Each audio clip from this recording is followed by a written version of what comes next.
It's Saturday, and welcome to another episode of PO Cubed, your chronological guide to Nintendo's handheld consoles. My name's DD Ash, and this week we're playing Shisenshou Match-Mania, Double Dragon, Dr. Mario, Tasmania Story, and Ranma 1/2 Kakuren Bodesu Match. Let's start the show.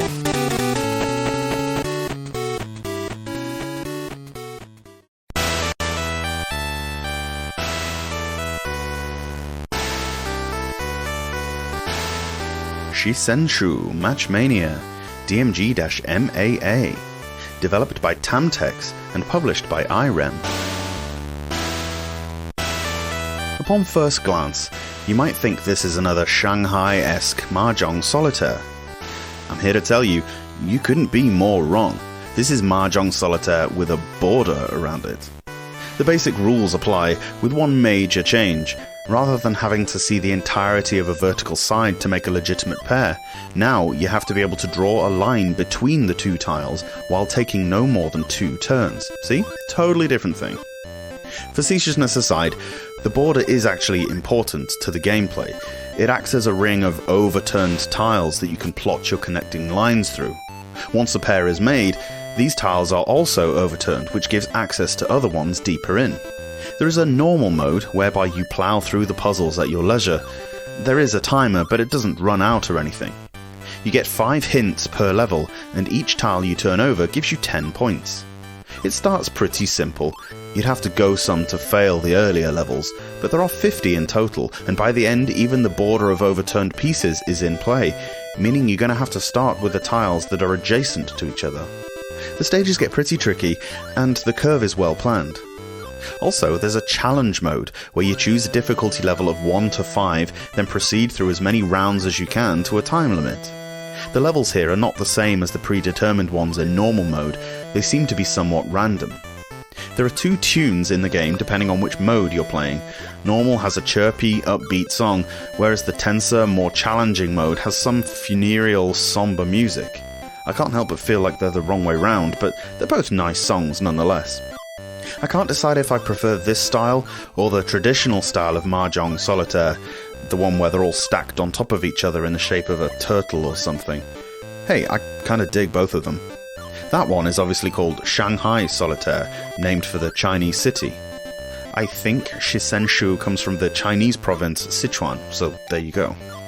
It turns out these aren't really traditional games anyway. Most of them came about with the advent of the personal computer. The more you know, right?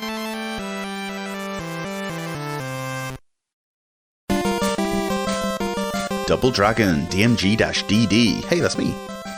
Developed by Technos Japan and published by Technos Japan in Japan, Trade West in North America, and Nintendo in Europe. No 80s console would be complete without a version of Technos' classic street-crawling beat-em-up Double Dragon. Slightly more complex than a lot of Game Boy titles up to this point, nevertheless it's a concept that should be doable on the 2-button layout. It should be possible to emulate how it was done on the NES in terms of controls, and largely that's what we have here. The thing that hits you straight away is the sluggish speed of the game. Double Dragon was never known for having the frantic pace of a Ninja Gaiden, for example, with Billy and Jimmy almost cautiously trotting along with their dukes up. However, the Game Boy version is even slower than usual, right down to the music on the first stage. The majority of the soundtrack is very nicely modelled on the NES title, but for some reason this first stage, while well composed, is about 20 beats per minute slower than it should be. The whole level feels like you're walking through some kind of floaty dream sequence. The level layouts are not based off any other version as far as I can make out, and the level up system is not there. You have all of your moves straight from the start, but the overall themes are all there, with the familiar story progression that we're used to. The series did occasionally have a nagging habit of putting some real nasty platforming bits in places, but apart from a couple of instances, this one's fair. There is a part on stage 3 with some moving platforms that you cannot just walk onto like it seems you can. You'll have to jump across them. This requires the screen to scroll with you, and it appears that it doesn't quite work properly.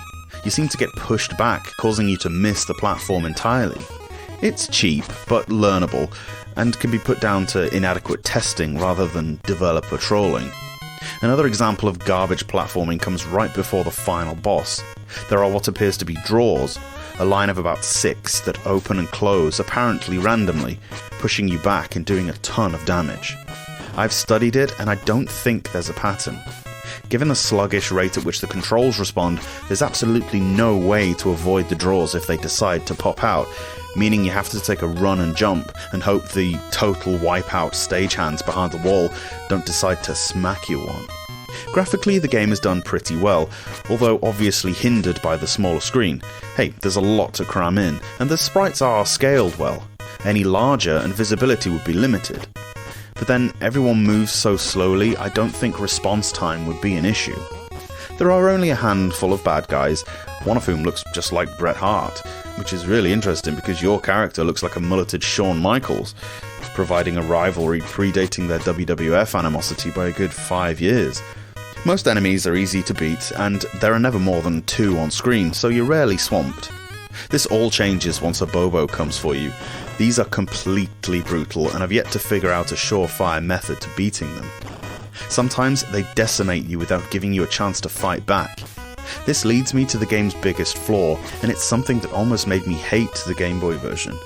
When you die, you don't respawn where you fell like every other Double Dragon game. No, you have to restart the entire level, meaning you have to tackle the whole stage, complete with Abobo's bullshit platform sections and bosses on one life. That's just too hard. In fact, it's Double Dragon 3 hard.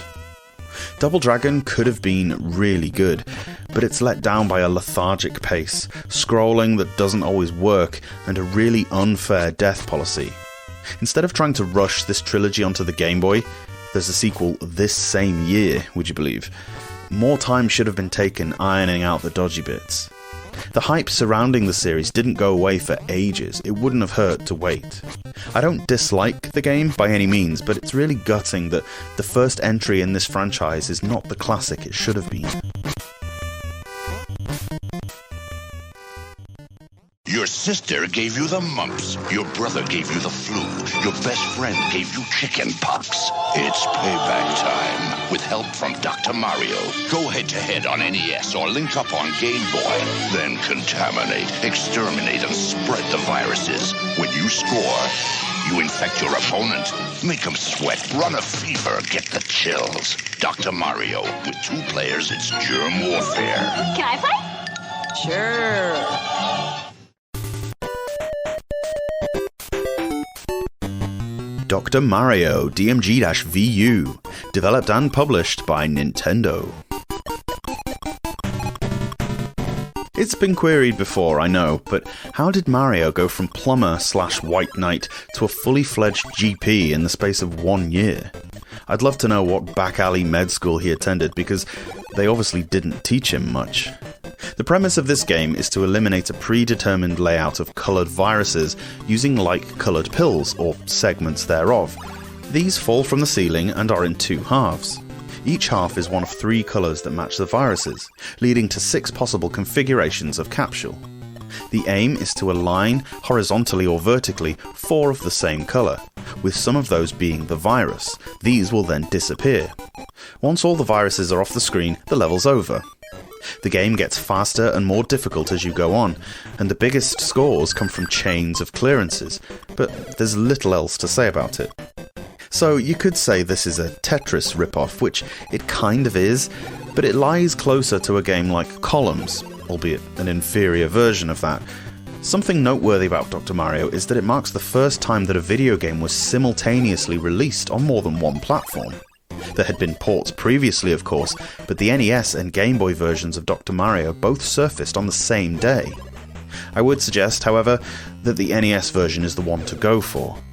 The lack of colours makes using your peripheral vision very difficult, a very useful skill to have in games like these, but more than that, the shading they did use on the Game Boy version suffers from a glaring mistake, and an uncharacteristic one by Nintendo's high standards. In the NES game, the viruses are blue, yellow, and red. Obviously that's not possible here, so they used black, white, and one of the 2 shades of grey, right? Well, no, actually. For the in-between colour, They actually used light grey for the pills and dark grey for the virus. How this happened, I'll never know. It can't have been intentional, surely. And it's really noticeable when you play the game on a Super Game Boy or a Game Boy Color. Once you colorize the palette, the grey pill is a different colour entirely to the virus. You can train your eye to see past this, of course, but why should you have to? Something else I should mention that I'm not a fan of. You know in Mario Kart, when you're in the lead, the game will seemingly victimize you by giving the good weapons to the guys in the rear? Well, a similar thing happens here. If you're doing well and clearing out a lot of mess, the game will actually throw you pieces that you can't use. This was a bad choice. The everlasting appeal of a game like Tetris is the complete reliability on your own skills and the random factor of the pieces that were next to fall. Putting a mechanic like this in the game nullifies both of these points, making for a game that's more frustrating than gripping. Hey, a lot of people love Dr. Mario, and who's to argue with them? People enjoy what they enjoy, but when you have Tetris, I'm not sure of the appeal of this one. People often note the excellent music as well, but I don't really hear it. It's good, but it's a little too truncated and staccato for my taste. The whole title just isn't for me. Dr. Mario's certainly not bad. I would go as far to say it's good, but you can definitely play much better titles. I've worked in healthcare, pharmacy specifically, in the past, and it was our obligation to call to task any doctor who simply threw pills at ailments and hoped that they got better. Mario is a terrible doctor. I'm still waiting on the true sequel, the one where Dr. Mario's irresponsible prescribing habits have inevitably led to deadly strains of antibiotic-resistant superbacteria that mutated and kidnapped Princess Peach. Damn it all, Mario, did you take no advice from the World Health Organization at all? An apple a day and bed rest and all that?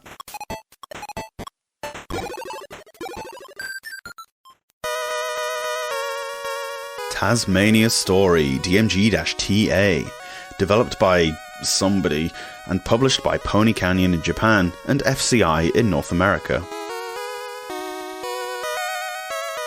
Quality control at Nintendo HQ was usually solid, but every now and then someone comes into work stoned, and hence we get things like this. Never before now on the Game Boy has the official Nintendo seal of quality been so misapplied.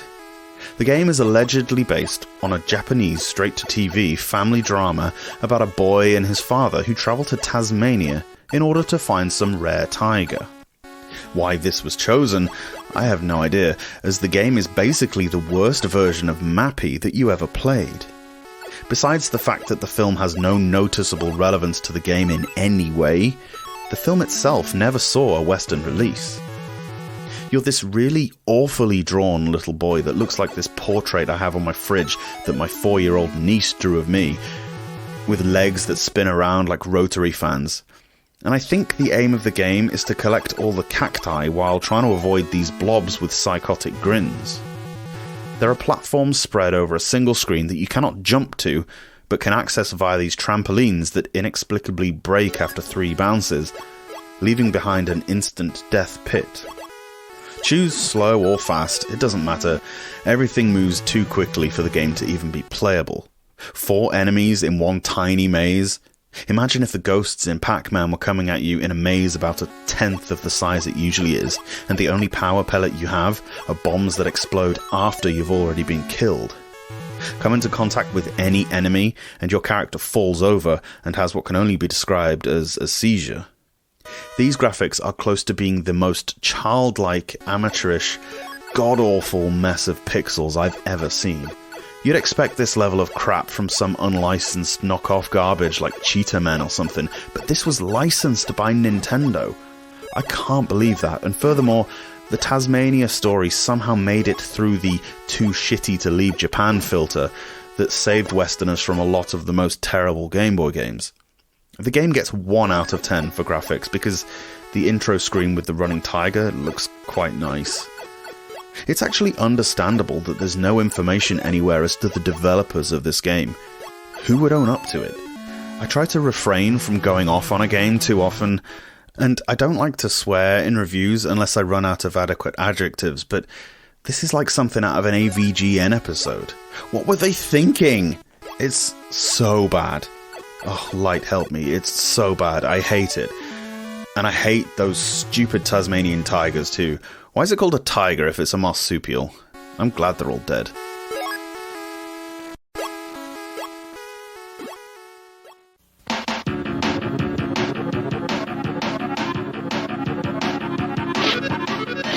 Play the video game legend of Ranma 1/2 Hard Battle.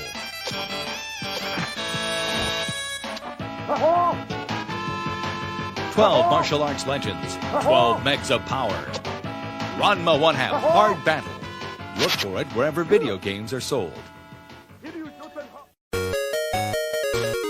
Ranma 1/2 Kakuren Bodesu Match DMG-RNJ. Developed by Nova Games and published by Banpresto. I hope you're making notes on all these new anime and manga we're discovering on this journey, because there will be a test. Seriously, there have been a lot of them, and I must admit, when I find a game based on a manga, I tend to declare it as such and leave it there. Hey, anime isn't really my thing, and I don't care to make it my thing. Ranma 1/2 is a manga that started in the 80s, where the main gimmick is this teenage boy called Ranma, who turns into a girl when splashed with cold water, only to change back into a boy when splashed with hot water. Bizarre as this may seem, it was actually a massively progressive property back then, as Ranma could use the pros of each gender to his or her advantage. The series revolves heavily around the intricate personal relationships that surround Ranma and her betrothed Akane. Story's too deep to go into here. Anyway, it's not relevant to this game. Here, you gotta rescue the girl, man. So much for progression, eh? The game immediately feels like SD Lupin III, being a free-roaming, top-down puzzler with bad guys dawdling around trying to catch you, while you sort out this or that. And there's a good reason for the similarity. The developers and publishers are the same. Where Lupin III was a plug-in title in nothing but name, Ranma 1/2 at least takes the gimmick that the show is known for and made a game revolving around it. Each level presents you with an open arena with lots of boxes and enemies walking around. You can push blocks and open crates in a similar manner to The Adventures of Lolo.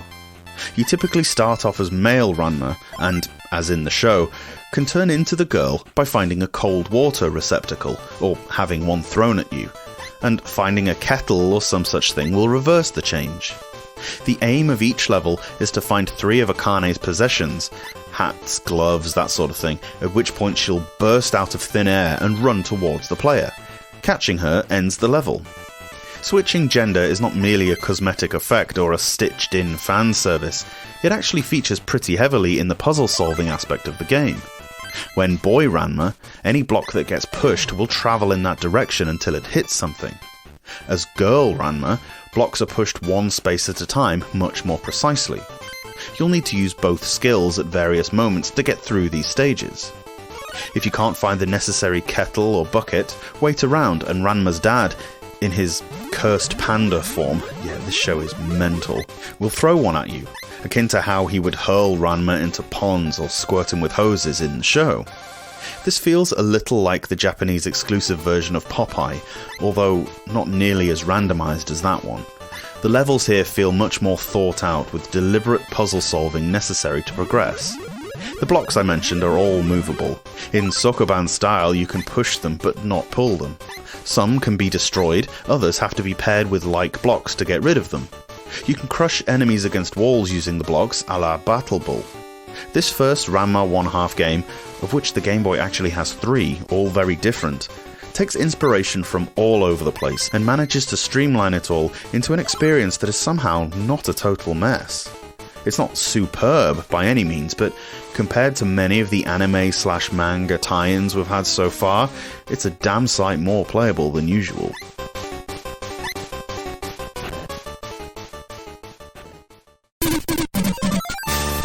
Thanks for listening to the Portable Power Podcast. If you want to support the show, the best way to do so is on Patreon at patreon.com/portablepowerpodcast. Or subscribe on the YouTubes. We have daily uploads Monday to Friday, where you can watch me suck at the games as I talk about them.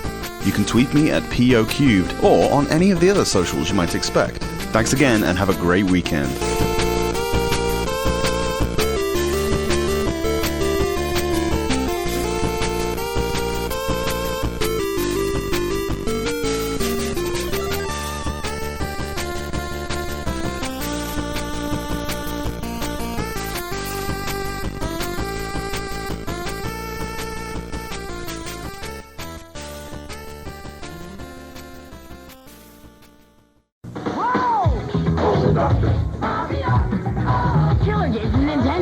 Dr. Mario. Wow. But it ain't what you think. You get to zap these viruses, and with 2 players, you can actually trash the other guy.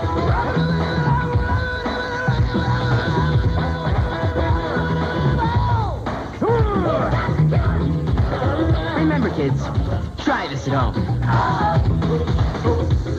Hey, you can get it for Game Boy, too.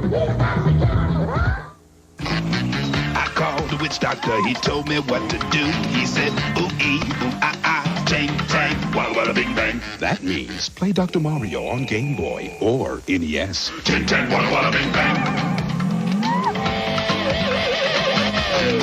I beat the witch doctor, and this is what he said. He said, ooh-ee, ooh-ah-ah, tang-tang, walla-walla bing-bang, ooh-ee, ah-ah. And then he struck my head.